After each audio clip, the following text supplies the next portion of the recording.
اللہ فرما رہا ہے وعباد الرحمن، رحمان کے بندے تو وہ ہیں، رحمان کے لائق بندے، رحمان کے اچھے بندے، رحمان کے سب سے بہترین بندے تو وہ ہیں جن کے اندر یہ کوالٹیز پائی جائیں۔ نمبر 1 الذین یمشون علی الارض ہونا، جو زمین کے اوپر نرمی کی چال چلتے ہیں، جو تکبر نہیں کرتے، گھمنڈ نہیں کرتے، اہنکار نہیں کرتے، غرور نہیں کرتے، دوسروں کو اپنے سے حقیر نہیں سمجھتے، اپنے آپ کو دوسرے سے سپیریئر نہیں سمجھتے۔ اس دنیا میں سب سے پہلے اہنکار اگر کسی نے کیا تھا تو ابلیس نے کیا۔ جب اللہ نے ابلیس سے کہا کہ تو آدم کو سجدہ کر، تو سب سے پہلے ابلیس نے کہا تھا انا خیر منہ خلقتنی من نار وخلقتہ من طین، میں کیوں سجدہ کروں آدم؟ Adam was created by clay and I am created by the fire. اے اللہ میں آدم کو سجدہ کیوں کروں؟ آدم مٹی سے پیدا کیے گئے، میں آگ سے پیدا کیا گیا۔ آدم مٹی کی مخلوق ہے، میں آگ کی مخلوق ہوں۔ آگ ہمیشہ اوپر جاتی ہے، مٹی ہمیشہ نیچے جاتی ہے۔ I am better than him، میں آدم سے بہتر ہوں، میں آدم کو سجدہ نہیں کر سکتا۔ پتہ یہ چلا کہ اپنے آپ کو دوسروں سے بہتر سمجھنے کا جنون اس دنیا میں، اس کائنات میں سب سے پہلے اگر کسی کے دماغ میں یہ کیڑا اگر پیدا ہوا تھا وہ شیطان تھا، وہ ابلیس۔ اپنے آپ کو دوسروں سے بہتر سمجھنا بند کرو، تکبر کرنا بند کرو۔ وَلَا تَمْشِ فِي الْأَرْضِ مَرَحًا، زمین میں اکڑ کر کے نہ چل۔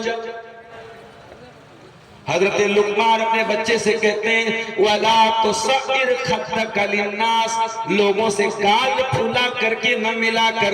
وَلَا تَمْشِ فِي الْأَرْضِ مَرَحًا، زمین میں اکڑ کر کے نہ چلا کر۔ إِنَّ اللَّهَ لَا يُحِبُّ كُلَّ مُخْتَالٍ فَخُورٍ، اللہ تعالیٰ کسی گھمنڈی کو پسند نہیں کرتا، کسی مغرور کو پسند نہیں کرتا۔ اللہ کو گھمنڈی لوگ پسند ہیں۔ اللہ کو کون پسند ہے؟ جو ڈاؤن ٹو ارتھ رہتے ہیں، جو سافٹ ہارٹ کے ہیں، جو نرم دل کے ہیں، جو اپنے آپ کو ڈاؤن کر کے رکھتے ہیں، جن کے مزاج میں نرمی ہے، جن کے سبھاؤ میں ملائمیت ہے، سافٹنس ہے، جو تکبر نہیں کرتے، جو اہنکار نہیں کرتے۔ اور یہ بات یاد رکھو، اللہ کا ایک اصول ہے الجزاء من جنس العمل، جیسی کرنی ہوگی ویسی بھرنی ہوگی۔ جو تکبر کرے گا، جو اپنے آپ کو بڑا سمجھے گا، اس کو عذاب کیا ملے گا؟ اللہ کے پیارے نبی فرماتے ہیں یحشر المتکبرون یوم القیامت امثال الذر فی صور الرجال، دنیا میں اپنے آپ کو بڑا سمجھنے والا، تکبر کرنے والا، گھمنڈ کرنے والا، قیامت کے دن چیونٹیوں کی طرح اٹھایا جائے گا۔ اس کی باڈی چیونٹی کی طرح ہوگی، اس کا چہرہ تو انسان کا ہوگا مگر اس کی باڈی چیونٹی کی طرح ہوگی۔ اللہ، چیونٹی کی طرح۔ تکبر کرنے والا چیونٹیوں کی شکل میں اٹھایا جائے گا، اس کو جہنم کی ایک الگ جیل میں رکھا جائے گا جس کا نام بولس ہوگا۔ ان کو گھسیٹ کر کے جہنم کی آگ میں ڈالا جائے گا، ان کی ناک کو زمین پہ گھسیٹ کر کے جہنم کی آگ میں ڈالا جائے گا۔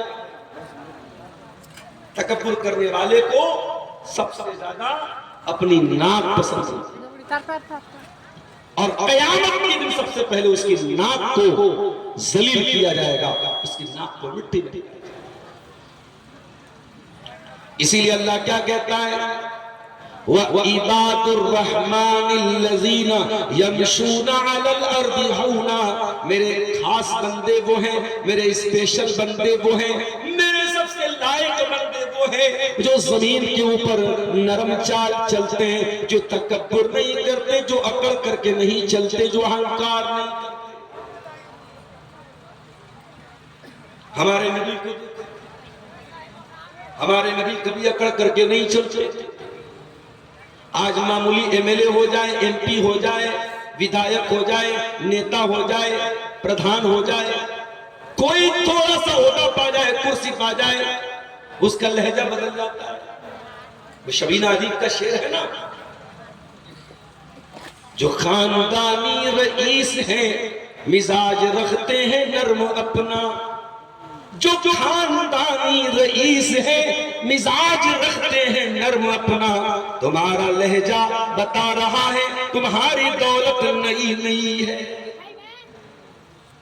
جو نئی نئی دولت والے ہوتے ہیں ان کا لہجہ بتا دیتا ہے کہ یہ نئی نئی دولت ہے۔ جو رئیس لوگ ہوتے ہیں ان کا لہجہ نہیں بدلتا ہے۔ ہمارے نبی سے بڑا کام تھا انسانوں میں، ہمارے نبی کوئی پروٹوکول نہیں تھا، نہ آپ کے دروازے پر کوئی گیٹ مین تھا، کوئی ڈور مین تھا، نہ آپ جب نکلتے تھے کوئی باڈی گارڈ آپ کے ساتھ ہوتا تھا۔ مدینہ کی کوئی بڑی عورت بھی بازار میں روک کر کے اللہ کے نبی سے مسئلہ پوچھتی تھی، اللہ کے نبی اس بڑی عورت کو بازار کے بیچ میں کھڑے ہو کر کے غور سے اس کی بات سنتے۔ میرے نبی کی شان تو نہیں تھی، تکبر نہیں تھا، غرور نہیں تھا۔ اللہ کے خاص بندے جب سے زمین پہ چلتے تو نرمی کی چال چلتے۔ اس لیے اے میرے بھائیوں، اگر اللہ کے اسپیشل بندے بننا ہے، خاص بندے بننا ہے، تو تکبر نہ کرنا، اہنکار نہ کرنا، نرمی پیدا کر لینا، تواضع پیدا کر لینا۔ نمبر 2، وَإِذَا خَاطَبَهُمُ الْجَاهِلُونَ قَالُوا سَلَامًا۔ اور اللہ کے خاص بندوں کی دوسری پہچان کیا ہے؟ جب جاہلوں سے ان کا پالا پڑتا ہے، جب جاہلوں سے ان کا سامنا ہوتا ہے، وہ جاہلوں سے ڈیبیٹ نہیں کرتے، وہ جاہلوں سے بحث نہیں کرتے۔ آج میڈیا والے اسلام کو گالی دیتے ہیں، مسلمانوں کو گالی دیتے ہیں، اور کبھی انصار رضا کو بلا لیتے ہیں، کبھی فلانے کو بلا لیتے ہیں، کبھی دھماکے کو بلا لیتے ہیں۔ یہ 1000 روپیہ لے کر 500 روپیہ لے کے چینل پہ جا کے گالی سنتا ہے، اسلام کو گالی دلواتا ہے۔ ارے بے غیرت، تیرے وہاں میڈیا پہ جانے سے اسلام کا کیا فائدہ؟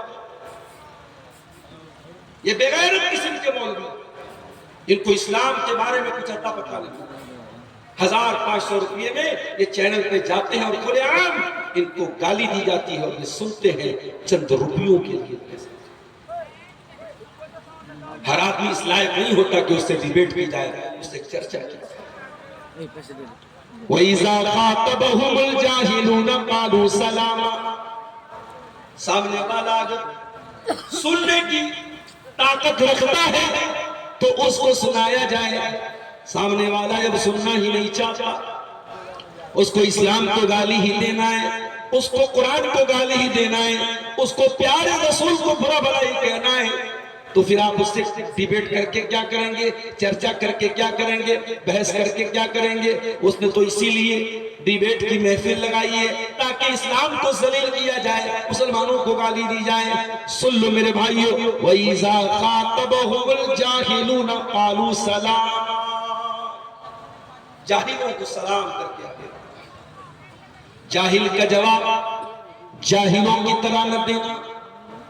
ہمارے نبی کو دیکھو، بڑے بڑے جاہلوں سے آپ کا سامنا ہوا، مسجد میں بیٹھے ہوئے ہیں، ایک دیہاتی آتا ہے اور آ کر کے جہاں نماز پڑھی جاتی ہے وہاں آ کر کے وہ پیشاب کرنے لگتا ہے۔ وہ لیٹرین کی جگہ، باتھ روم کی جگہ پیشاب نہیں کرتا، جہاں نماز پڑھی جاتی ہے، جہاں صف لگتی ہے وہاں پہ آ کے پیشاب کرتا ہے۔ صحابہ کرام اس کو مارنے کے لیے دوڑتے ہیں۔ اللہ کے نبی اپنے صحابہ سے کہتے رک جاؤ، لا تظلموا، اس کو پیشاب کر لینے دو، اس کو پیشاب کرنے سے مت روکو۔ جب وہ پیشاب کر لیتا ہے اللہ کے نبی پانی منگاتے ہیں، اس کے پیشاب پہ پانی ڈال کے صفائی کرتے ہیں، بڑے پریم سے اس کو بلاتے ہیں، بڑی محبت سے اپنے پاس بلاتے ہیں، بڑے پیار سے کہتے ہیں اے میرے بھائی ان هذه المساجد لا تصلح لهذا، یہ مسجد ہے، پیشاب کرنے کی جگہ نہیں ہے، واش روم نہیں ہے، یہ باتھ روم نہیں ہے، مترالے نہیں ہے، یہ اللہ کے ذکر کی جگہ ہے، نماز کی جگہ ہے، تسبیح کی جگہ ہے، آئندہ یہ کام کرتا۔ دیہات میں رہنے والا آدمی تھا، جاہل تھا، نبی نے سمجھایا، پریم پوروک سمجھایا، سمجھ گیا۔ تھوڑی دیر کے بعد نماز کا ٹائم ہوا،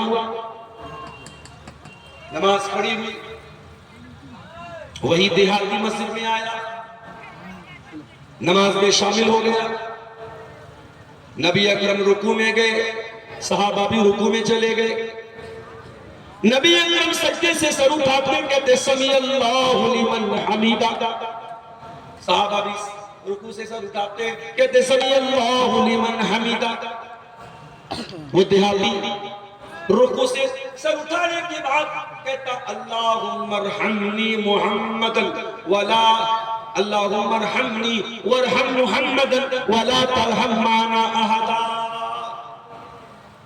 اے اللہ میرے اوپر تو رحم فرما اور محمد صلی اللہ علیہ وسلم کے اوپر رحم فرما اور کسی اور کے اوپر تو رحم مت فرما۔ دیہاتی آدمی تھا، جاہل تھا، اسے نہیں سمجھ میں آ رہا تھا اسے کیا بولنا چاہیے کیا نہیں بولنا، نماز میں کیا بول رہا ہے اے اللہ میرے اوپر رحم فرما اور محمد صلی اللہ علیہ وسلم کے اوپر رحم فرما اور کسی اور کے اوپر تو رحم مت فرما۔ صحابہ کرام بڑے غصے میں ہیں، نماز کی حالت میں اس کو گھور رہے ہیں، وہ بیچارہ پریشان ہے،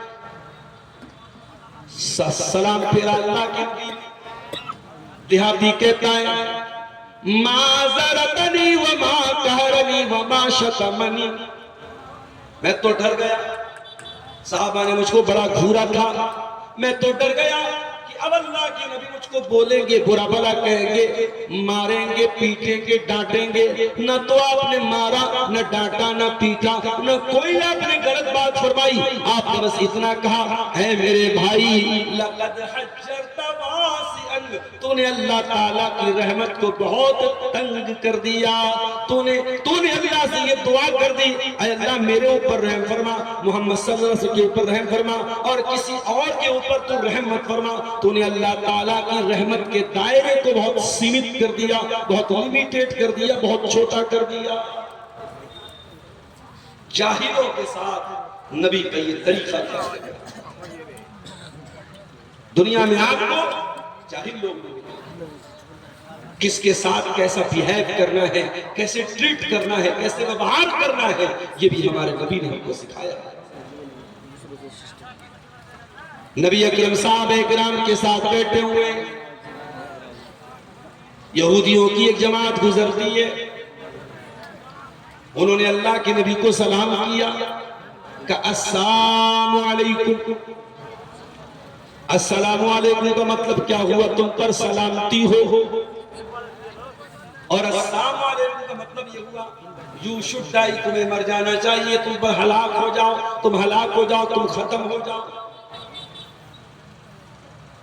السلام علیکم مرسی اپون یو، اور السلام علیکم ڈیتھ اپون یو، تم پر موت آئے، تم پر ہلاکت آئے، تم ختم ہو جاؤ۔ بد دعا کیا ان یہودیوں نے اللہ کے پیارے نبی کے اوپر۔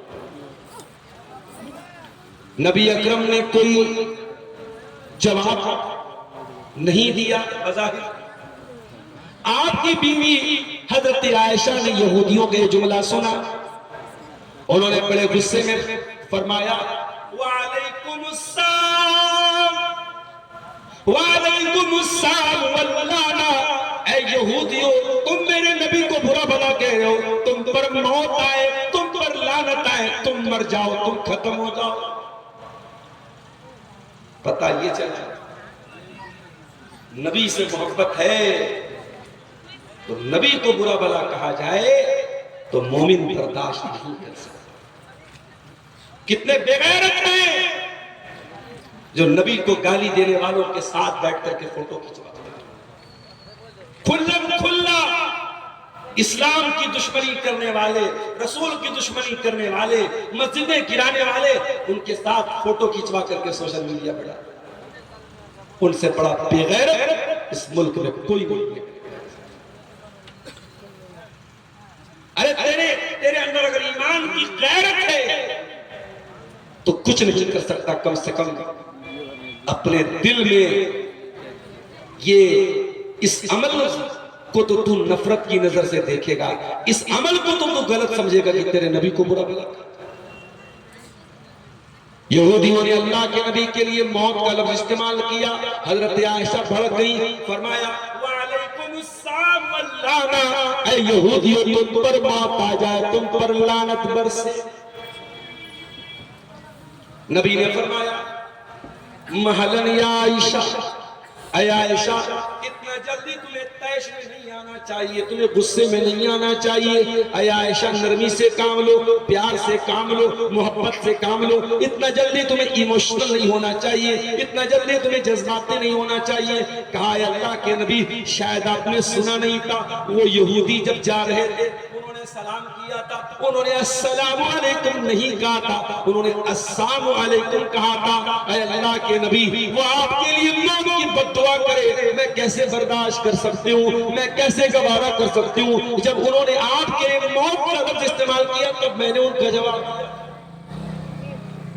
آپ نے فرمایا عائشہ تمہیں کیا لگتا ہے میں نے جواب نہیں دیا تھا، میں نے جواب دیا تھا۔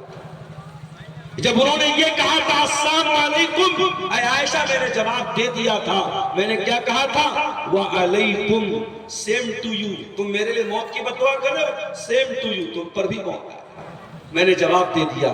نبی نے گالی کے جواب میں گالی نہیں دی، ان کا لفظ بھی نہیں دہرایا، آپ نے فرمایا وعلیکم، تم پر بھی ہو، سیم ٹو یو، آپ نے سیم ٹو یو کہا، آپ نے وہ لفظ استعمال نہیں کیا جو یہودیوں نے استعمال۔ یہ نبی کا تو اللہ کے اسپیشل بندے وَإِذَا خَاطَبَهُمُ الْجَاهِلُونَ قَالُوا سَلَامًا، جب جاہلوں سے ان کا سامنا ہوتا ہے سلام کہہ کر کے آگے بڑھ جاتے ہیں۔ دو چیزیں ہو گئی اور آگے نمبر 3 وَالَّذِينَ يَقُولُونَ رَبَّنَا اصْرِفْ عَنَّا عذاب جہنم ان عذابها کان غراما، اللہ کے اسپیشل بندے یہ دعا کرتے ہیں پروردگار ہمیں جہنم کے عذاب سے بچا لے، ہمیں جہنم کی آگ سے بچا لے، ان عذابها کان غراما، جہنم کا عذاب تو بڑا چپک جانے والا ہے، بڑا چمٹ جانے والا ہے۔ اللہ کے نیک بندے ہیں، اللہ نے کہا وہ تکبر نہیں کرتے، وہ جاہل کے جواب نہیں دیتے۔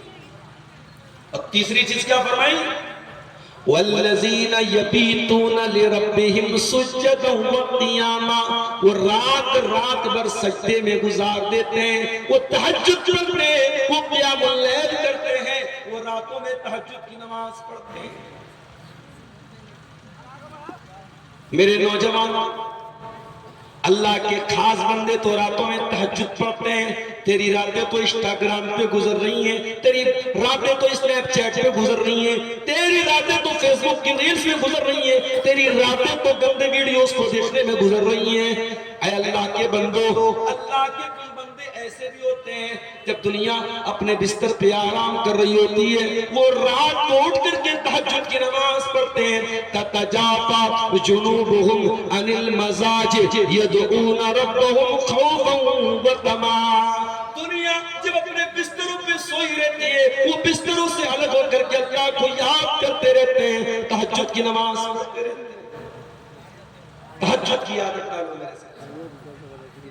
اگر زندگی میں کوئی سپنا ہے، کوئی خواب ہے، کوئی تکلیف ہے، کوئی دکھڑا ہے، کوئی مصیبت ہے، رات میں جب سناٹا ہو جائے، 2 بج جائے، 3 بج جائے، وضو کرو، آؤ اور اللہ کے سامنے رونا شروع کر دو، اللہ کے سامنے تڑپنا شروع کر دو، اللہ کے سامنے سجدہ کرنا شروع کر دو. پھر دیکھو تمہاری زندگی سے غم کیسے دور ہوتے ہیں، تمہاری زندگی سے تکلیف کیسے. تہجد پڑھتے ہیں اللہ کے. ہم سے تو 5 ٹائم کی نماز ادا نہیں. حی علی الصلاۃ کی آواز آ رہی ہے، ہماری دکان بھی اوپن ہے، ہمارا کاروبار بھی چل رہا ہے، ہمارا لین دین بھی چل رہا ہے، ہم تو 1 ٹائم کی نماز نہیں. جلسہ ہو رہا ہے گاؤں میں عشاء کی نماز میں، کتنے لوگ مسجد میں تھے جا کے پتہ کر لینا. جلسے کے بعد فجر کی نماز میں گاؤں میں کتنے لوگ فجر کی نماز میں شامل ہوتے، جا کے پتہ کر لینا. مسجد تو بنا لی شب بھر میں ایمان کی حرارت والوں نے، من اپنا پرانا پاپی تھا برسوں میں نمازی بن سکا. اللہ کہتا ہے میرے خاص بندے تہجد پڑھتے ہیں. میری پیاری ماں بہنوں، آپ سے بھی شکایت ہے، آج عورتیں بھی نماز کے معاملے میں بہت لاپرواہ ہیں.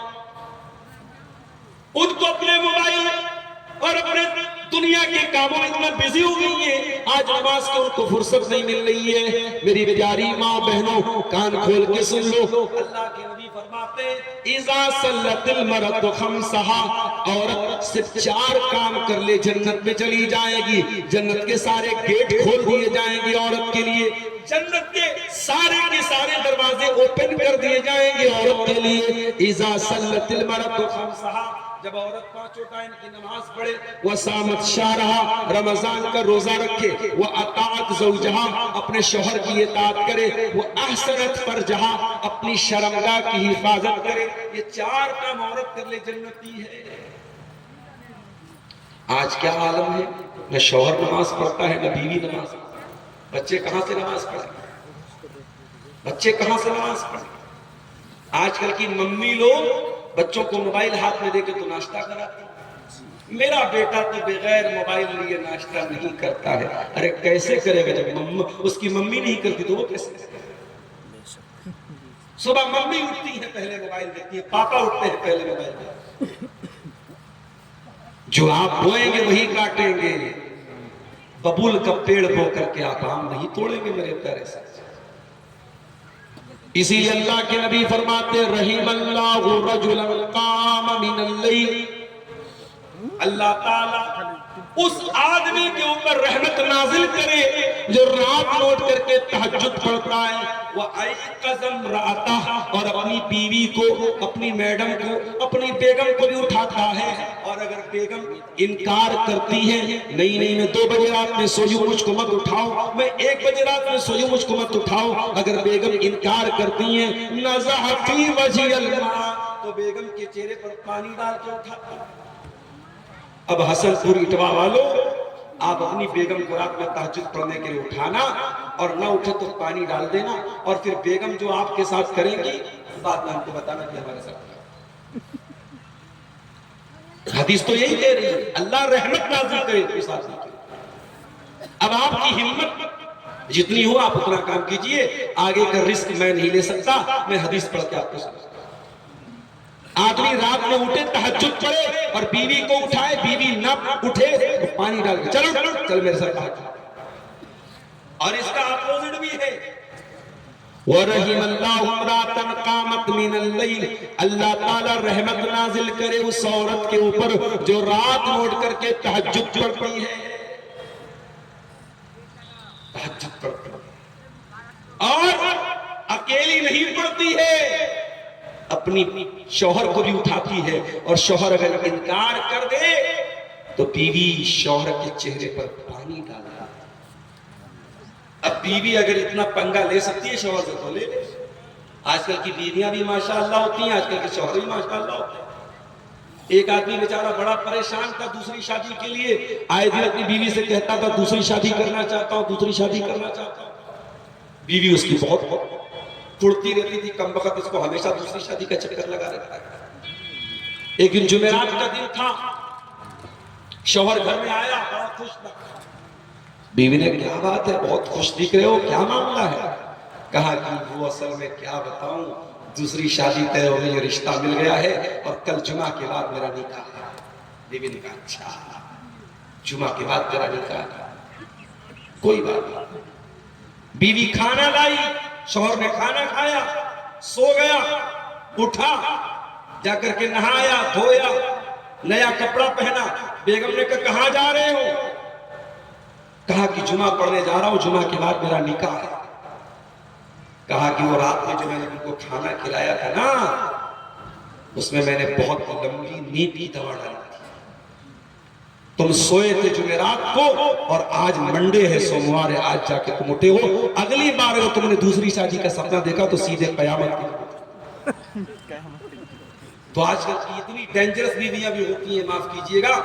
تو اس لیے اللہ کے نبی نے ایک پریوار، ایک بہترین پریوار چلانے کا طریقہ کیا بتایا؟ شوہر بھی تہجد پڑھے، بیوی بھی تہجد۔ یہ بہترین کپل ہے، یہ بہترین جوڑا ہے جو نیکی کے کاموں میں ایک دوسرے کا سپورٹ کرے، ایک دوسرے کی مدد کرے۔ اسی لیے اللہ تعالیٰ کہتا ہے میرے نیک بندے تہجد پڑھتے ہیں، رات رات بھر سجدہ کرتے ہیں، قیام کرتے ہیں۔ ظاہر ہے جب تہجد پڑھیں گے تو پانچوں ٹائم کی نماز تو آٹومیٹک پڑھیں گے، یعنی پانچوں ٹائم کی نماز کے پابند ہیں اور رات میں تہجد بھی پڑھتے ہیں۔ اتنا سب کرنے کے بعد ہم ہوتے تو جنت کو اپنے باپ کی کھیتی سمجھتے، اگر ہم تہجد پڑھتے تو ہم تو یہ سمجھتے کہ جنت ہمارے باپ کی ہوئی۔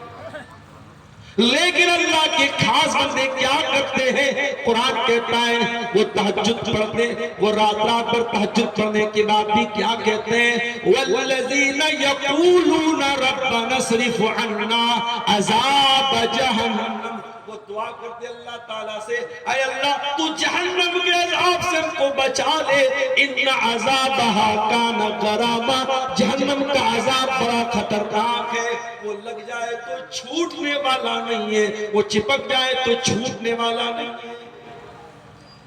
دنیا کی آگ سے بہت الگ ہے جہنم کی آگ۔ دنیا کی آگ ڈیزل سے جلتی ہے، سی این جی سے جلتی ہے۔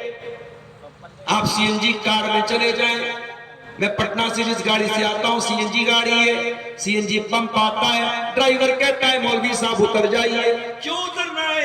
سی این جی کی گیس بھری جا رہی ہے، اور گیس بھرنے کے ٹائم نیم یہ ہے، قانون یہ ہے کہ ڈرائیور اور سارے پیسنجر گاڑی سے اتر جائیں، ورنہ سی این جی میں اگر کوئی رسک ہو جائے تو گاڑی اڑ سکتی ہے، بلاسٹ ہو سکتا ہے۔ ابھی دلی میں جو بلاسٹ ہوا تھا وہ بھی سی این جی کا تھا۔ سی این جی سے آگ لگتی ہے تو انسان جل کے مر سکتا ہے۔ میرے ساتھ حیدرآباد کے وہ ہمارے بھائی جو عمرہ کرنے گئے تھے سعودی عرب کی دھرتی پر، مکہ سے مدینہ جا رہے تھے، جن کی بس ڈیزل کے ٹینکر سے ٹکرائی تھی، اور ڈیزل کے ٹینکر سے ٹکرانے کے بعد پوری بس جل کے خاک ہو گئی، سارے پیسنجر مر گئے، ڈرائیور کو چھوڑ کے ڈرائیور کود گیا تھا، اور ایک آدمی اور جس کا نام سلمان تھا وہ بچ گیا تھا، باقی سارے کے سارے لوگ ڈیزل کے ٹینکر سے لوگ کر کے مر گئے تھے۔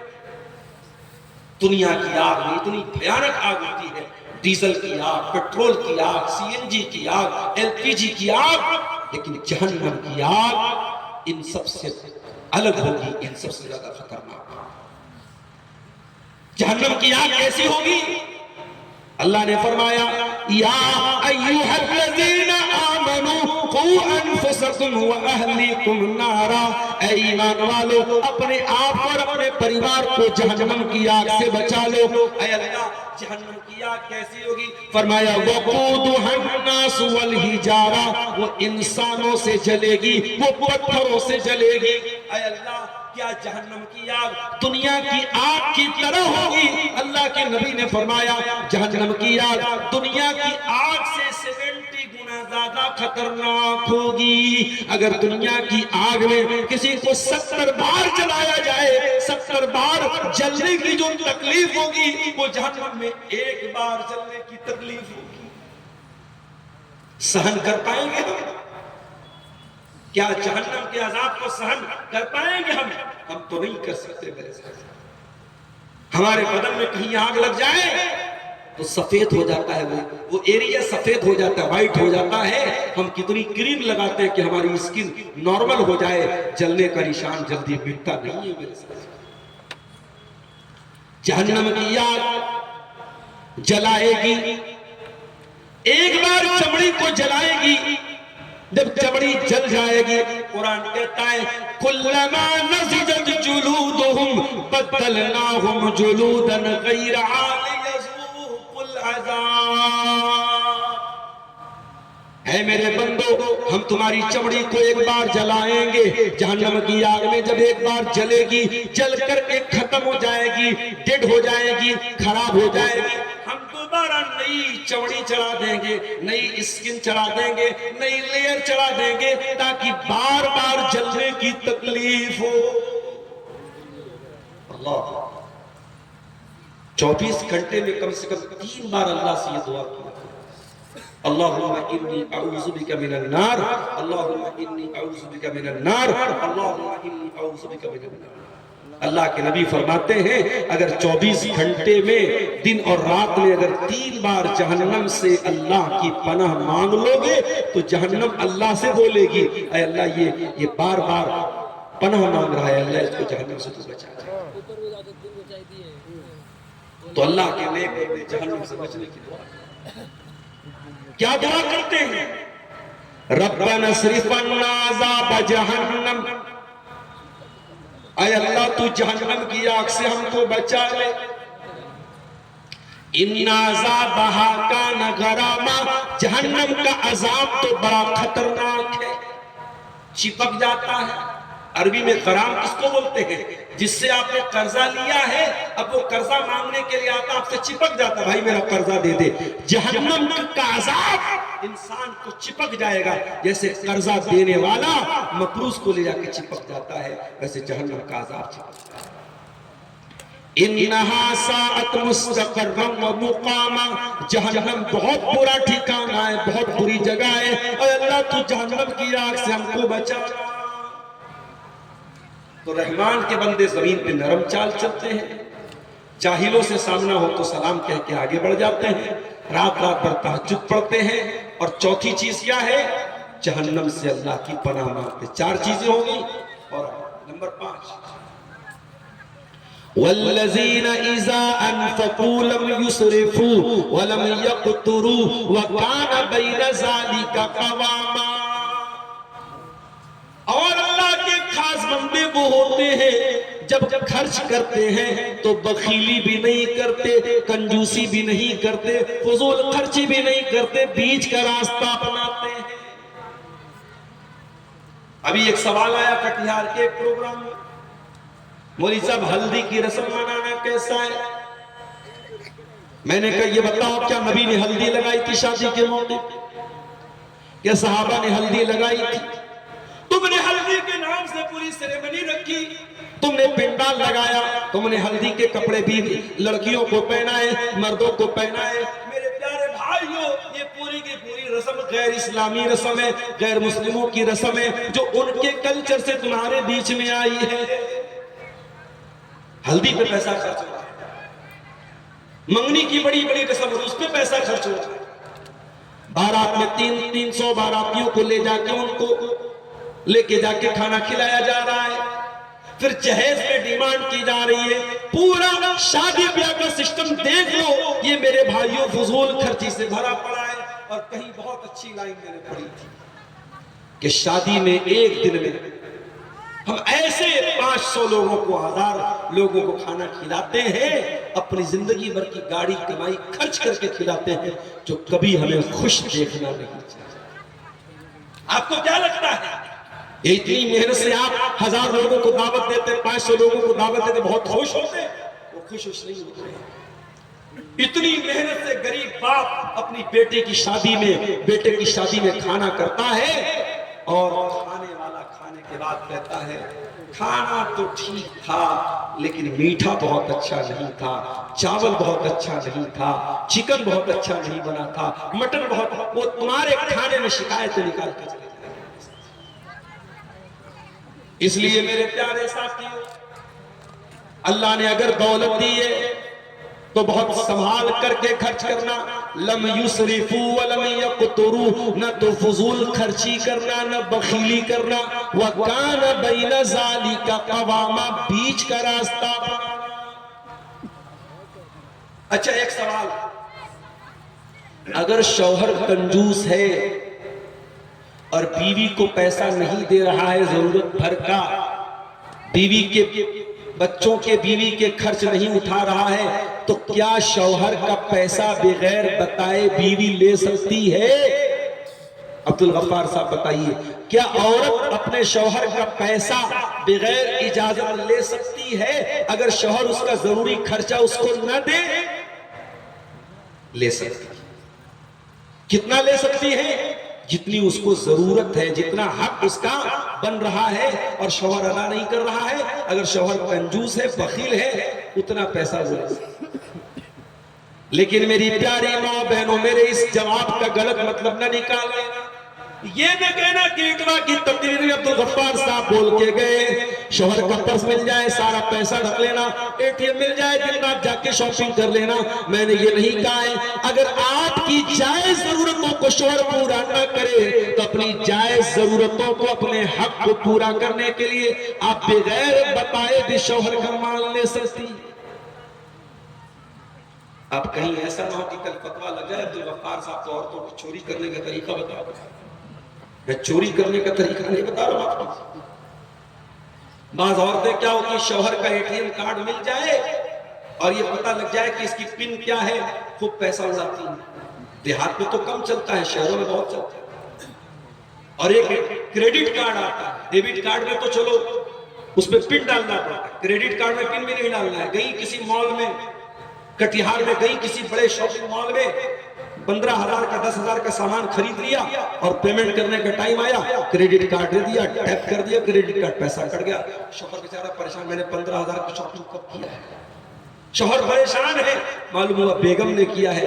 بیگم سے پوچھا شوہر سے تم نے 15,000 کی خریداری کیوں کی؟ وہ بولے کہ عبدالغفار صاحب نے تقریر میں کہا تھا میں لے سکتی ہوں اجازت کے آپ کے پیسے. تو بھیا غلط مس یوز مت کرنا میرے تقریر کا. میں بتا دے رہا ہوں اپنی ماں بہنوں کو بھی، ٹھیک ہے آپ کو اجازت ہے، اپنی ضرورت پر آپ خرچ کر سکتی ہیں، لمٹ سے زیادہ آپ کو خرچ نہیں کرنا ہے. اور اسی لیے مسئلہ بھی سن لو، کریڈٹ کارڈ استعمال نہیں کرنا چاہیے. کریڈٹ کارڈ میں نقصان کیا ہوتا ہے؟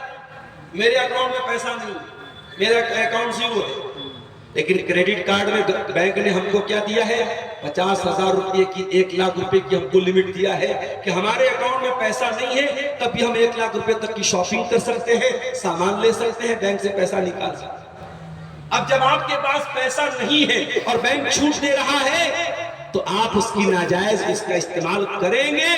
اور جب بینک اپنے ٹائم پر پیسہ جمع کرنے کا آپ کو میسج دے گا، پتہ لگا آپ کے پاس پیسہ نہیں تھا، تو پھر بینک پر ڈے آپ کے اوپر بھاری بھرکم چارج لگائے گا.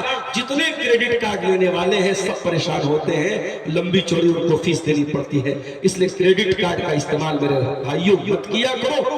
اللہ قرآن میں کیا کہہ رہا ہے؟ جب خرچ کرو تو فضول خرچی بھی مت کرو اور کنجوسی بھی مت کرو، بیچ کا راستہ. اور یہ مسئلہ بھی یاد رکھو، یہ مت سمجھنا کہ پیسہ ہمارا ہے جیسے چاہے ویسے اڑا سکتے ہیں. آپ کو اللہ تعالیٰ نے پیسہ استعمال کرنے کی اتھارٹی دی ہے. مال آپ کا نہیں ہے، مال اللہ کا ہے. اللہ نے آپ کو استعمال کرنے کی اتھارٹی دی ہے اور اسی لیے قیامت کے دن آپ سے سوال پوچھا جائے گا. اللہ کے نبی فرماتے ہیں 5 سوالوں کا جواب سب کو دینا پڑے گا. عبدالغفار صاحب کو بھی دینا پڑے گا، آپ کو بھی دینا پڑے گا، پڑھے لکھے کو بھی دینا پڑے گا، ان پڑھ کو بھی دینا پڑے گا، امیر کو بھی دینا پڑے گا، غریب کو بھی دینا پڑے گا. 5 سوالوں کا جواب. عن عمرہ فیما افنا، ٹائم تم نے کہاں گزارا، زندگی تم نے کہاں گزاری. وعن شبابہ فیما ابلا، تم نے اپنی جوانی کو کہاں گزارا. وعن مالہ من این اکتسبہ، اور مال تم نے کہاں سے کمایا. وفیما انفق، اور کہاں پہ خرچ کیا. اور 5واں سوال وماذا عمل فیما علم، تو نے جو علم حاصل کیا اس علم کے اوپر تو نے عمل کتنا کیا. تو اللہ کے خاص بندے جب خرچ کرتے ہیں تو فضول خرچی بھی نہیں کرتے، بخیلی بھی نہیں کرتے، بیچ کا راستہ. اور آگے بڑھیے، اللہ کے خاص بندوں کی اور پہچان کیا ہے؟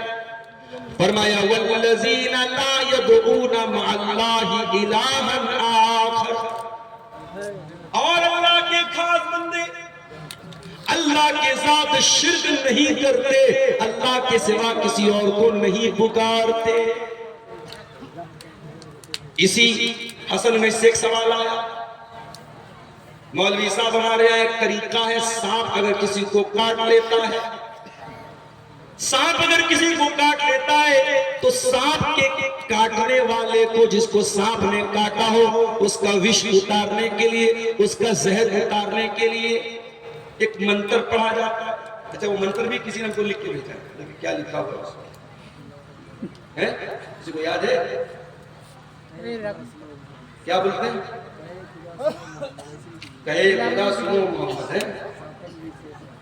اب یہ جو منتر ہے، یہ دیکھیے کسی نے بھیجا ہے پروفیسر کام، یہ ہے کہے خدا سنو محمد سپن بھی کیسا، پکار کر کہے محمد جہاں رہے گھر بیٹھا، آدم چائے لے پٹیا کے من مائے ٹھہرے، جو کرے نرمل کرے۔ کہتے ہیں کہ یہ جو ہے پڑھتے ہیں اور جس کو سانپ نے کاٹا ہو وہ ٹھیک بھی ہو جاتا ہے، سانپ کا زہر نکل جاتا ہے۔ شرک کیا ہے یہ جملہ، آپ اللہ کے ساتھ محمد کو بھی نہیں پکار سکتے صلی اللہ علیہ وسلم۔ اسلام نے نہیں سکھایا ہے، اسلام نے اجازت نہیں دی ہے۔ اب آپ کہیں گے مولانا صاحب اگر اسلام نے اجازت نہیں دی ہے اور یہ منتر شرکیہ ہے، یہ جملہ شرکیہ ہے، تو کیسے وش کیسے اتر جاتا ہے، زہر کیسے اتر جاتا ہے؟ میں جواب دیتا ہوں۔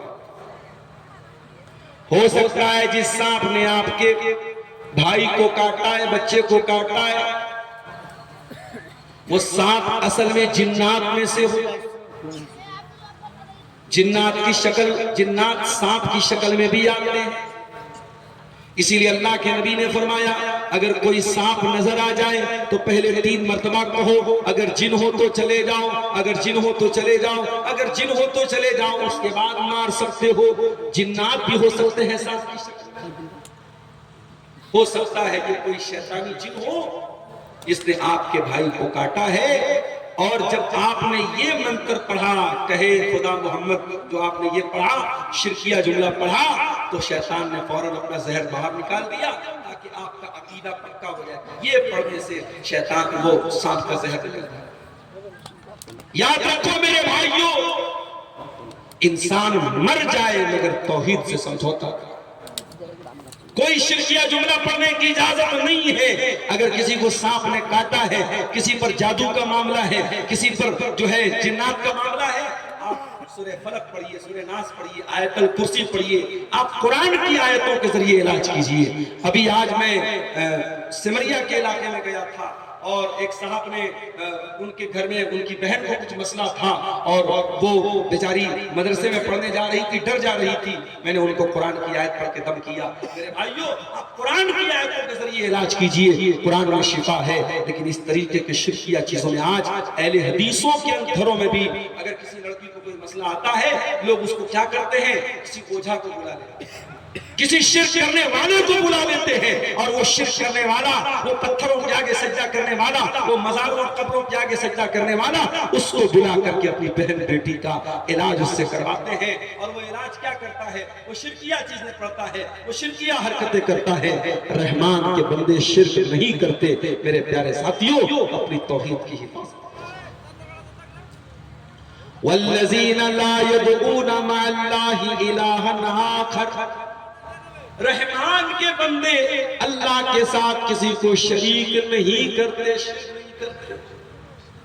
اور اگر اپنے آپ کو اہل حدیث کہتے ہو تو کان کھول کے سن لو، اہل حدیث کی پہچان یہی ہونی چاہیے، مر جاؤ کٹ جاؤ لا تشرک باللہ۔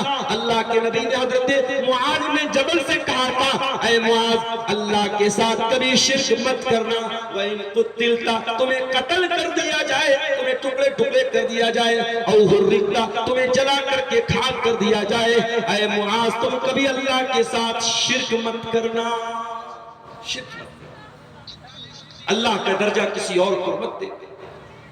بیمار ہو جاؤ ڈاکٹر کے پاس دوا لے سکتے ہو علاج کر سکتے ہو مگر عقیدہ یہی رکھنا شفا اللہ دیتا ہے پریشان ہو جاؤ اللہ کے آگے دکھڑا رویا کرو اللہ کے علاوہ کسی اور کو مشکل کشا نہ سمجھنا کسی اور کو غریب نواز نہ سمجھنا کسی اور کو بگڑی بنانے والا مت سمجھنا آج کل تعویذ کا بھی بڑا معاملہ ہے بچہ بیمار ہو گیا تعویذ پہنا کبھی آپ نے دیکھا ہے تعویذ میں کیا ہوتا ہے کبھی موقع ملے کوئی تعویذ کاٹ کے دیکھیے اس کے اندر کیا لکھا رہتا ہے تعویذ کے اندر بھی شرکیہ چیزیں لکھی رہتی اور 2 منٹ کے لیے مان لو کہ تعویذ کے اندر اگر قرآن کی آیتیں بھی لکھی ہے تو قرآن کی آیتوں والا تعویذ بھی استعمال کرنا جائز نہیں ہے میں بیمار ہوں ڈاکٹر کے پاس جاتا ہوں ڈاکٹر صاحب مجھے بہت تیز بخار ہے ڈاکٹر نے پیراسیٹامول دیا ڈاکٹر نے ایموکسیسلن دیا ڈاکٹر نے ایزیتھرومائسن دیا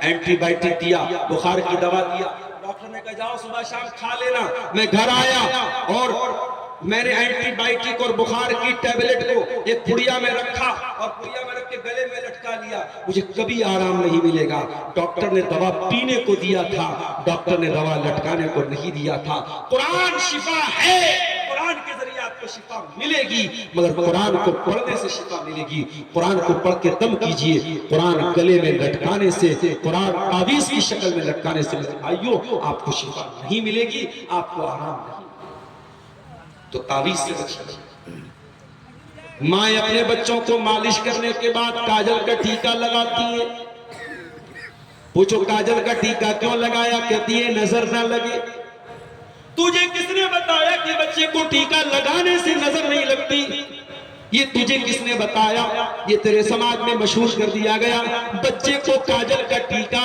اگر اس نیت سے لگا رہے ہو تو یہ بھی توحید کے خلاف ہے نظر لگتی ہے تو اللہ کے حکم سے لگتی ہے اور نظر دور ہوتی ہے تو اللہ کے حکم سے دور ہوتی ہے آپ بائک سے جا رہے ہیں بلی نے راستہ کاٹ دیا کار سے جا رہے ہیں بلی نے راستہ کاٹ دیا ڈرائیور نے بریک مار دیا صاحب بلی نے راستہ کاٹ دیا کیا آپ کا عقیدہ اتنا کمزور ہے کہ ایک جانور کے راستہ کاٹ دینے سے آپ نے بریک مار دیا کیا آپ یہ سمجھتے ہیں کہ جانور کے گزر جانے سے آپ کا سفر ملوث ہو جائے گا اگر یہ عقیدہ کوئی رکھتا ہے تو اپنے عقیدے کی اصلاح کر لے یہ بھی توحید کے خلاف ہے یہ بھی شرک تک لے کے جانے والی چیز ہے اللہ کے نیک بندے شرک نہیں کرتے رحمان کے خاص بندے شرک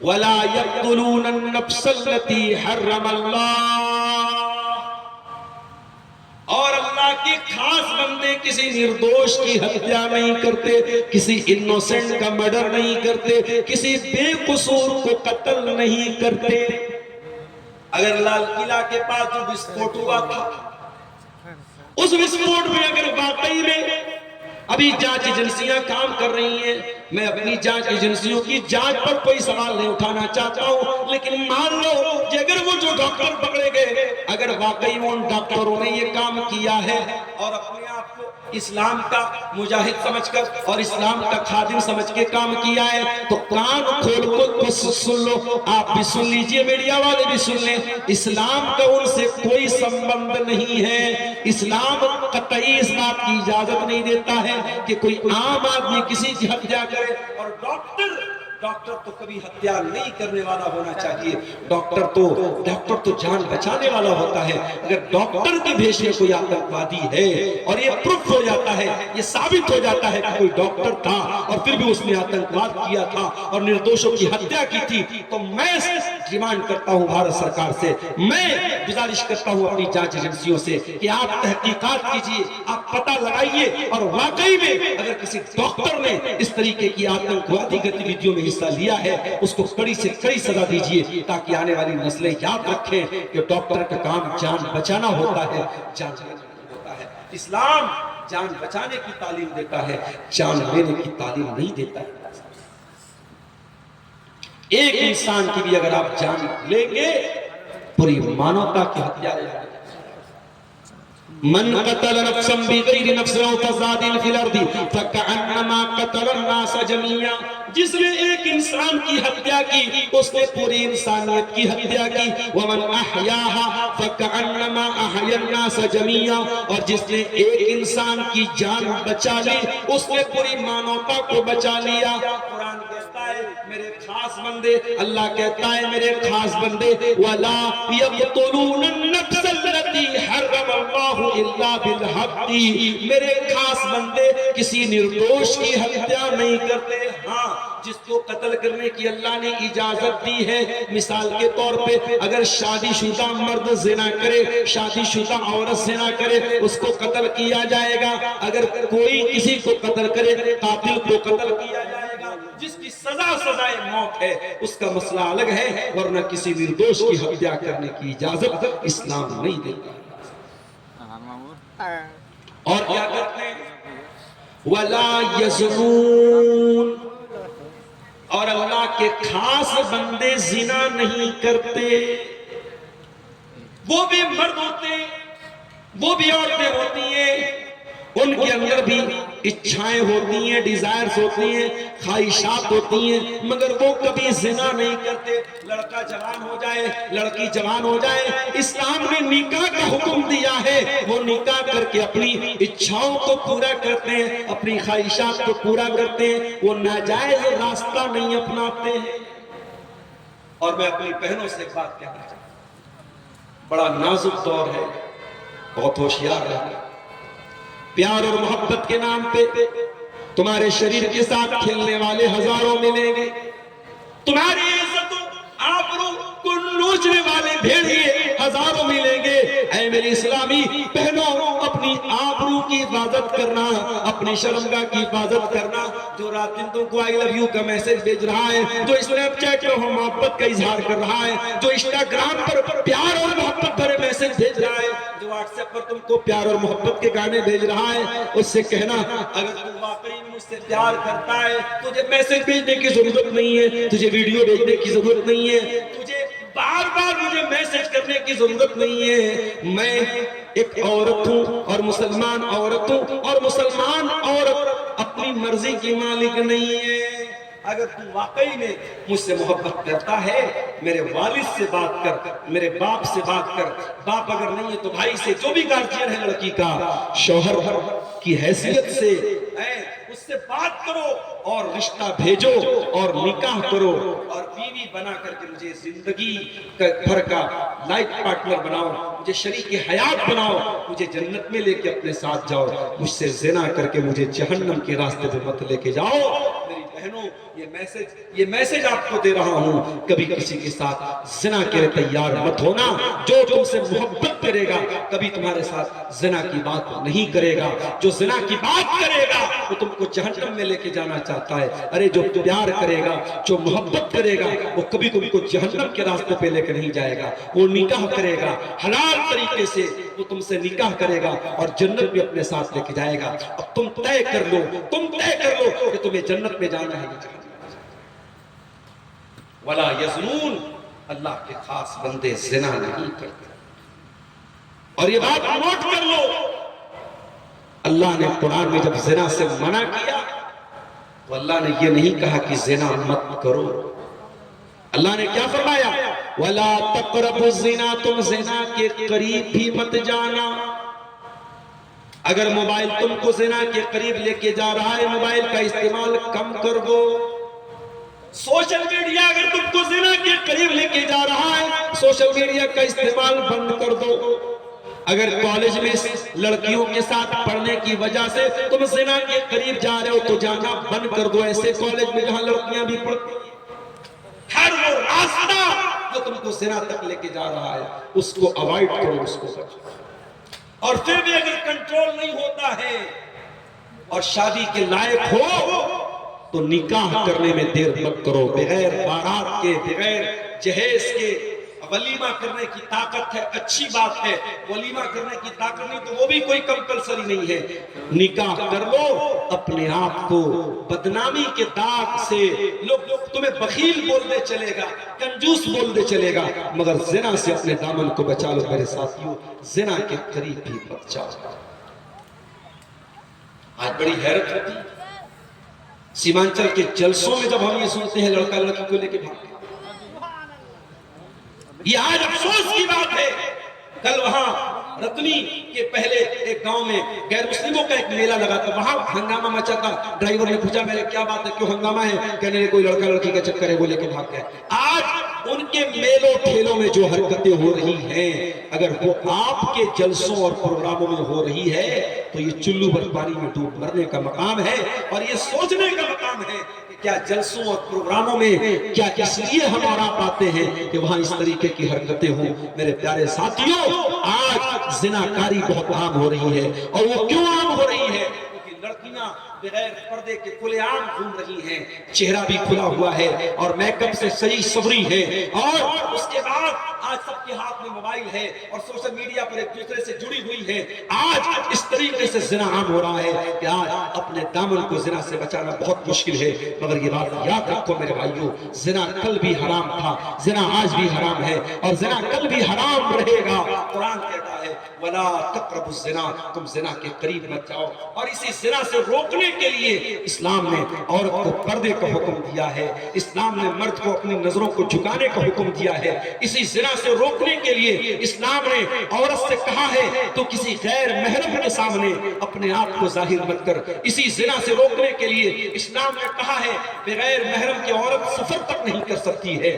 یہ پابندیاں اسلام نے اسی لیے لگائی ہیں تاکہ سماج سے زنا کو پاک کیا جائے۔ اور اگر پھر بھی زنا ہو جائے تو زنا کرنے والا اگر کنوارا ہے، لڑکا لڑکی کنوارے ہیں، تو اسلام میں سزا کیا ہے؟ 100 کوڑے مارے جائیں گے۔ اگر اسلامی عدالت ہے، اسلامی قانون ہے، تو زنا کرنے والے کی سزا کیا ہے؟ سرِ عام ان کو 100 کوڑے مارے جائیں گے۔ اور اگر وہ دونوں شادی شدہ ہیں، زنا کرنے والا مرد بھی شادی شدہ ہے، زنا کرنے والی عورت بھی شادی شدہ ہے، اسلام میں اس کی سزا سزائے موت ہے، پتھروں سے مار مار کے ختم کر دیا جائے، زنا کرنے والے کو زندہ نہ چھوڑا جائے۔ تو شرک نہیں کرتے، قتل نہیں کرتے، زنا نہیں کرتے۔ یہ ٹاپ 3 کرائمز ہے اسلام کی نظر میں۔ سب سے بڑے بڑے 3 گناہ یہی ہیں۔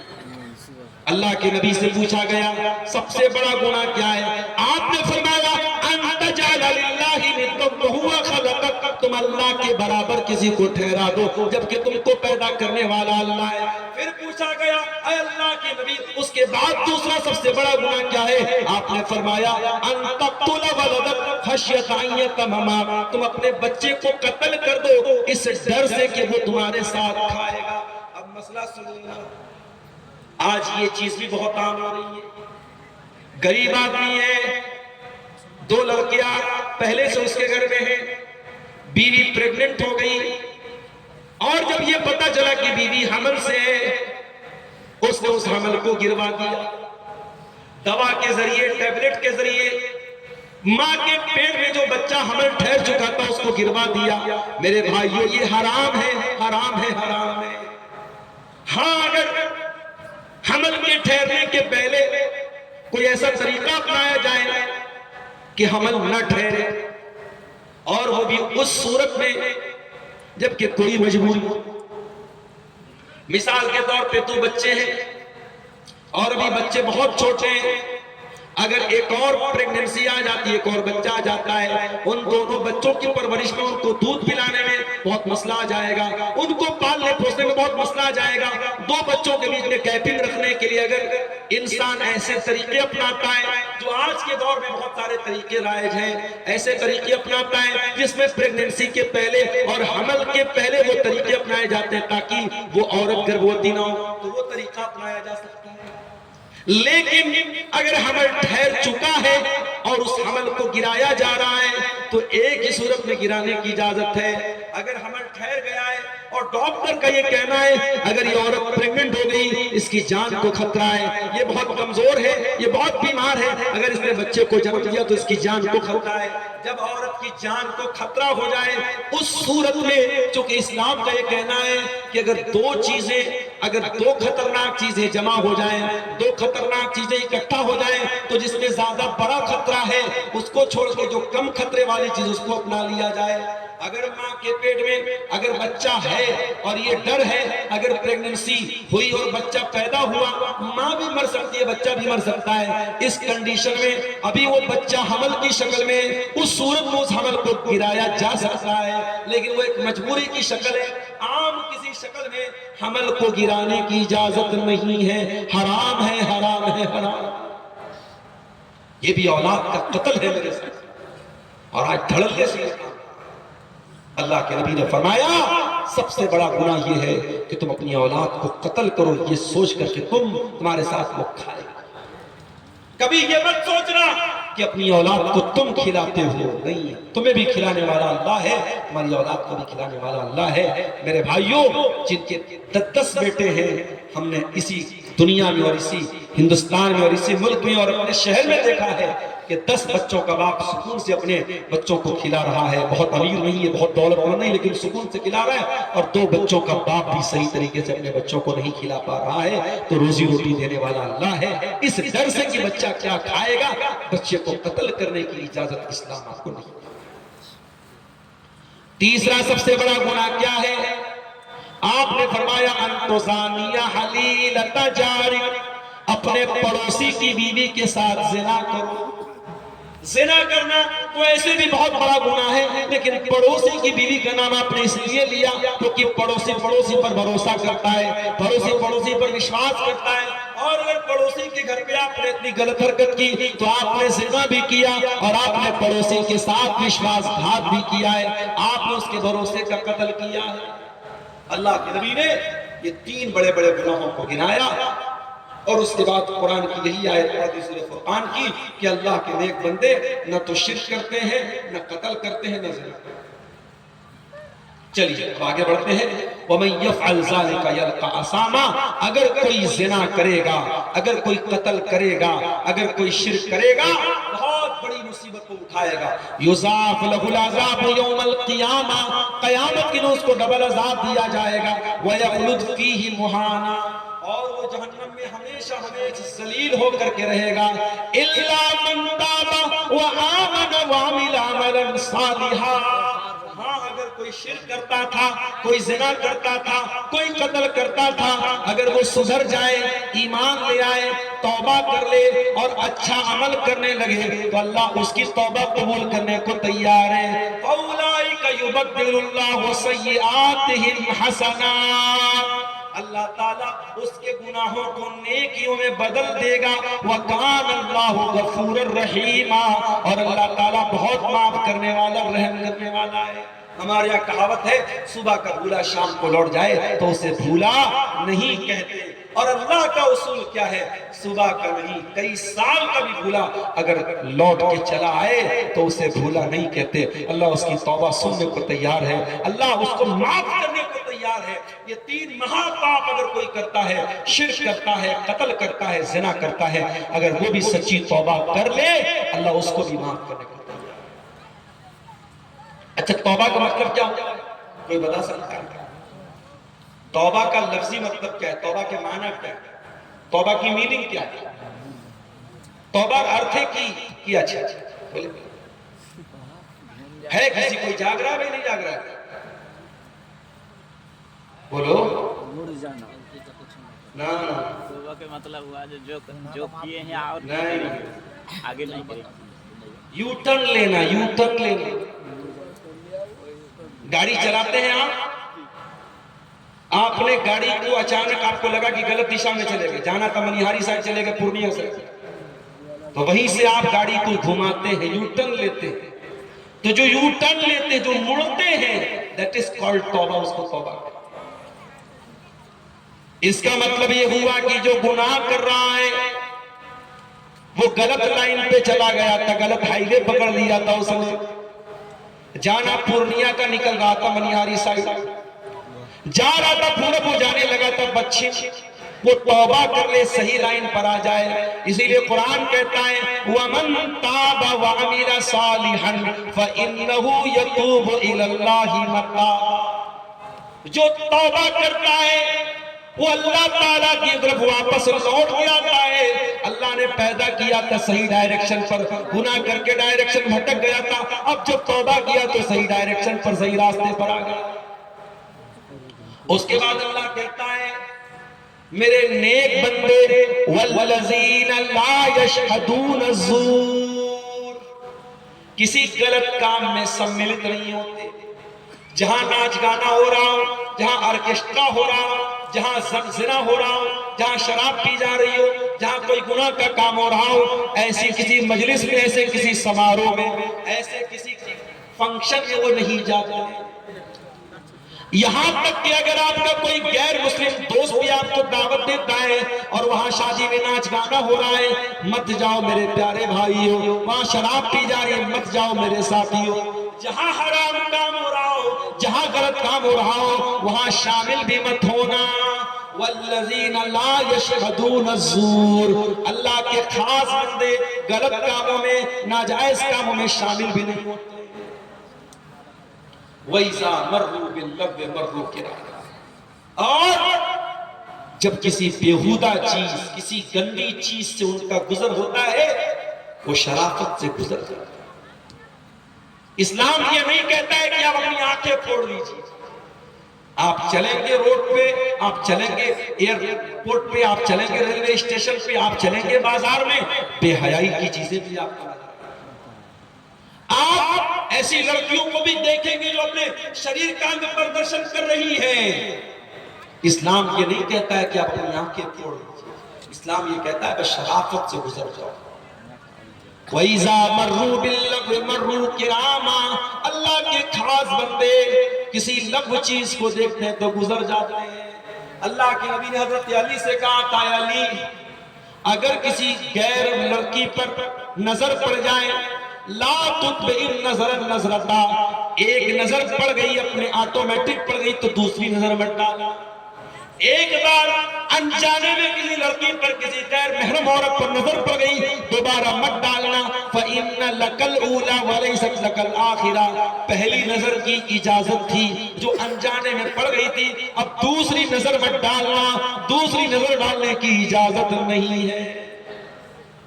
اپنی نظروں کی حفاظت کرو میرے ساتھ. ایک شاعر بڑی پیاری بات کہتا ہے، سبھی ہم ہی سے کہتے ہیں نگاہیں اپنی نیچی رکھ، سبھی ہم ہی سے کہتے ہیں نگاہیں اپنی نیچی رکھ، کوئی ان سے نہیں کہتا نہ نکلے یوں عیا ہو کر. شاعر کہتا ہے کوئی لڑکیوں سے کیوں نہیں کہتا کہ وہ بے پردہ نہ نکلا کرے. ہم سے کہتے ہیں نگاہ کو نیچی رکھو. ہم اس بیچارے منچلے شاعر سے کہنا چاہتے ہیں، شاعر صاحب آپ کی معلومات ناقص ہے، آپ کو جو انفارمیشن دی گئی ہے وہ ادھوری ہے. اسلام اگر آپ سے کہتا ہے کہ اپنی نگاہوں کو نیچی رکھ تو ان سے بھی کہتا ہے کہ وہ بے پردہ ہو کے نہ نکلے. ان کو بھی اسلام نے حکم دیا ہے. آپ کو اللہ قرآن میں کیا کہہ رہا ہے؟ لغو چیزوں کے پاس سے، بیہودہ چیزوں کے پاس سے، ولگر چیزوں کے پاس سے شرافت سے گزر جانا ہے. اس میں انوالو نہیں ہونا ہے، اس میں پڑھنا نہیں ہے. اب دو چیزیں اور بیان کر کے بات ختم کریں گے، 3:30 ہونے کے قریب ہے، فجر کا ٹائم ہے. سوال تو قیامت تک آتا ہے، سوال تھوڑا. دو چیزیں اور ہیں، سنو. شرافت سے گزر جاتے ہیں. سینما ہال کے پاس سے آپ گزریں گے تو ضرورت نہیں کہ آپ فلم دیکھ کے آ رہے ہیں، آپ بس گزر جائیے وہاں سے. ہو سکے تو راستہ کوئی دوسرا اپنائیے، لیکن اگر راستہ وہی ہے اور آپ کے سامنے تھیٹر لگا ہے، پکچر لگی ہے، پوسٹر لگا ہے، تو آپ کھڑے ہو کر کے یہ مت دیکھو سلمان خان کی. شرافت سے گزر جاؤ، اس میں انوالو مت ہونا، اس میں پڑھنا نہیں. اس کے بعد فرمایا وَالَّذِينَ إِذَا ذُكِّرُوا بِآيَاتِ رَبِّهِمْ لَمْ يَخِرُّوا عَلَيْهَا صُمًّا وَعُمْيَانًا. اور اللہ کے نیک بندے جب ان کے سامنے قرآن پڑھا جاتا ہے، جب اللہ کی آیتیں پڑھی جاتی ہیں، وہ اندھے اور بہرے بن کر کے گر نہیں جاتے، وہ غور کرتے ہیں.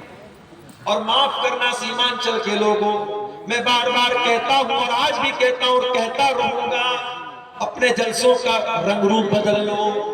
یہ رات بھر کے پروگرام، رات کو 2-2 بجے آپ جو تقریر کے لیے بلا رہے ہو، آپ کو زبردستی تقریر سننا پڑ رہا ہے اور مجھ کو سنانا پڑ رہا ہے، آپ نیند کے عالم میں سن رہے ہو، آپ اپنے آپ کو سونے اور نیند سے کو کنٹرول کر کے سو رہے ہو، یہ مناسب نہیں ہے۔ یہاں قرآن پڑھا جا رہا ہے، یہاں اللہ کے نبی کی باتیں پڑھی جا رہی ہیں، اس کو غور سے سننے کی ضرورت ہے۔ اس لیے 9 بجے 10 بجے تقریر دے دینی چاہیے اور 12 بجے تک جلسے کو شیش کر دینا چاہیے۔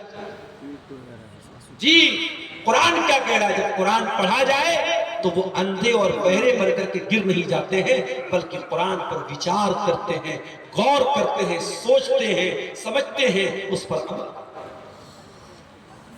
اس کے بعد فرمایا وَالَّذِينَ يَقُولُونَ رَبَّنَا هَبْ لَنَا مِنْ أَزْوَاجِنَا وَذُرِّيَّاتِنَا قُرَّةَ أَعْيُنٍ۔ اے اللہ، وہ نیک بندے دعا کرتے ہیں، اللہ ہمارے بیوی بچوں کو ہماری آنکھوں کی ٹھنڈک بنا دے، وَاجْعَلْنَا لِلْمُتَّقِينَ إِمَامًا، اور ہمیں متقیوں کا امام بنا دے۔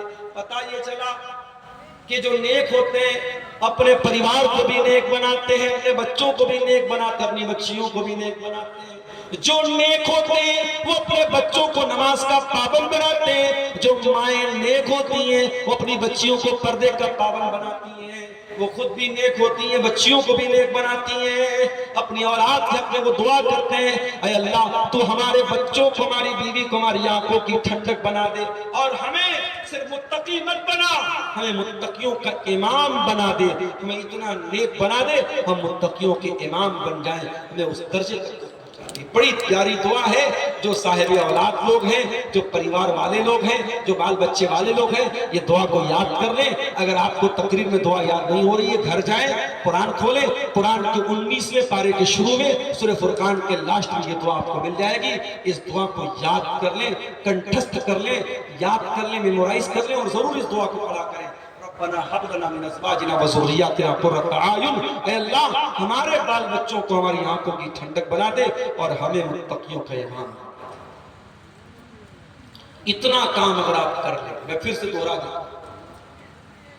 اللہ کے نیک بندے اہنکار نہیں کرتے، جاہل کا جواب نہیں دیتے، رات بھر تہجد پڑھتے ہیں، جہنم سے اللہ کی پناہ مانگتے ہیں، فضول خرچی نہیں کرتے ہیں، کنجوسی نہیں کرتے ہیں، شرک نہیں کرتے ہیں، قتل نہیں کرتے ہیں، زنا نہیں کرتے ہیں، توبہ کرتے ہیں، اور اسی طریقے سے کسی غلط مجلس میں شامل نہیں ہوتے ہیں، کسی لغو چیز کے پاس سے گزرتے تو شرافت سے گزر جاتے ہیں، قرآن پڑھا جاتا ہے تو اندھے اور بہرے بن کے گر نہیں جاتے، غور کرتے ہیں، اور اپنے پریوار کے لیے دعا کرتے ہیں۔ اتنا کام اگر آپ کر لیں گے تو کیا بدلہ ملے گا؟ اولئک یجزون الغرفۃ بما صبروا، ایسے لوگوں کو اللہ تعالی جنت میں کمرہ دے گا۔ آج دارجلنگ کے بڑے بڑے ہوٹلوں میں، 5 اسٹار ہوٹلوں میں ایک دن کا کمرہ لینے آپ چلے جائیں تو 20-20 ہزار 25-25 ہزار میں ایک نائٹ کے لیے آپ کو روم ملے گا۔ لیکن یہ کام اگر آپ کر لیں گے تو اللہ تعالیٰ جنت میں، اور جنت کو جو کمرہ ہوگا، دنیا کے 5 اسٹار ہوٹل اس کے سامنے کوڑا ہے، دنیا کے 7 اسٹار ہوٹل اس کے سامنے کوڑا ہے، جنت کا وہ کمرہ آپ کو ملے گا، اور 1 نائٹ کے لیے، 2 نائٹ کے لیے، 3 نائٹس کے لیے نہیں، وہ پرماننٹ آپ کو مل جائے گا۔ اولئک یجزون الغرفۃ بما صبروا ویلقون فیہا تحیۃ وسلاما۔ اللہ کہتا ہے ہم اپنے ان بندوں کو جنت میں داخل کریں گے، اور جب وہ جنت میں جائیں گے تو فرشتے ان کو سلام کریں گے، فرشتے ان کا ویلکم کریں گے، فرشتے ان کا سواگت کریں گے، خالدین فیہا، اور وہ جنت میں ہمیشہ رہیں گے، حسنت مستقرا و مقاما، اور جنت بہت بہترین ٹھکانہ ہے، جنت بہت اچھا ٹھکانہ ہے، جہنم بہت برا ٹھکانہ ہے۔ اب آپ طے کر لیجئے، آپ کو جنت میں جانا ہے تو یہ سارے کام کر لیجئے جو اللہ نے بتائے ہیں، اور جہنم میں جانا ہے اس کا اپوزٹ کر لیجئے۔ اب آپ طے کر لیجئے آپ کو سب سے اچھے ٹھکانے میں جانا ہے یا سب سے برے ٹھکانے میں جانا ہے۔ عقیقہ کا سوال بہت آتا ہے، پتہ نہیں، ایسا لگتا ہے کہ عقیقہ کو ایک دم فرض بنا دیا، بڑی ضروری چیزوں پر لوگ عمل نہیں کرتے، لیکن عقیقہ کے بارے میں بہت سوال آیا ہے 7 دن کے بعد عقیقہ کرنا چاہیے یا نہیں چاہیے؟ جواب یہ ہے کوشش پوری کیجئے، پورا پریتن کیجئے کہ عقیقہ 7ویں ہی دن کیا جائے، کیونکہ سنت کیا ہے؟ 7ویں ہی دن عقیقہ سنت۔ اور یہاں ایک بات اور سن لیجئے، بچہ اگر مغرب بعد پیدا ہوتا ہے تو اگلا دن پہلا دن مانا جائے۔ جیسے مثال کے طور پر اگر سنیچر کا دن ہے اور مغرب کے بعد بچہ پیدا ہوا تو سنڈے کا دن پہلا دن مانا جائے گا۔ سنڈے پہلا، منڈے دوسرا، ٹیوزڈے تیسرا، ویڈنسڈے چوتھا، تھرسڈے پانچواں، جمعہ چھٹا، سنیچر کو 7واں دن مانا جائے گا۔ سمجھ رہے ہیں؟ تو جس دن بچہ مغرب کے بعد پیدا ہے اس دن اگلا دن پہلا دن مانا جائے گا، اور 7ویں دن عقیقہ اسی کیلکولیشن سے کیا جائے گا۔ اور یہ بھی سن لیجیے، بچہ اگر مرا ہوا پیدا ہوتا ہے عقیقہ نہیں کرنا ہے، ثابت نہیں ہے۔ 7ویں دن کے پہلے بچے کا انتقال ہو جائے تو اس کا بھی عقیقہ کرنے کی کوئی ضرورت نہیں، 7ویں دن تک بچہ زندہ رہے گا تب اس کا عقیقہ۔ ہاں اگر کسی مجبوری کی وجہ سے، مان لیجیے آدمی کے پاس پیسہ نہیں تھا، کیپیسٹی نہیں تھی، طاقت نہیں تھی، اور 7ویں دن وہ عقیقہ نہیں کر پایا، تو جب اس کو چھپا ہوگی تب وہ عقیقہ کر سکتا ہے۔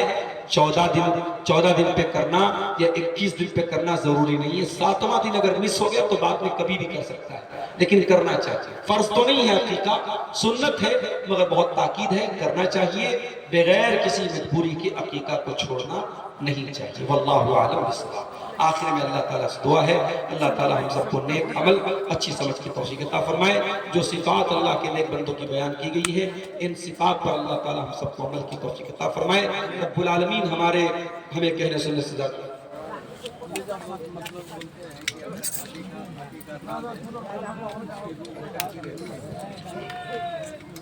یہ صاحب پوچھ رہے ہیں کہ اگر بچے کا عقیقہ نہ دیا جائے تو روح بھٹکتی رہتی ہے۔ روح کسی کی نہیں بھٹکتی، یہ غلط بات ہے۔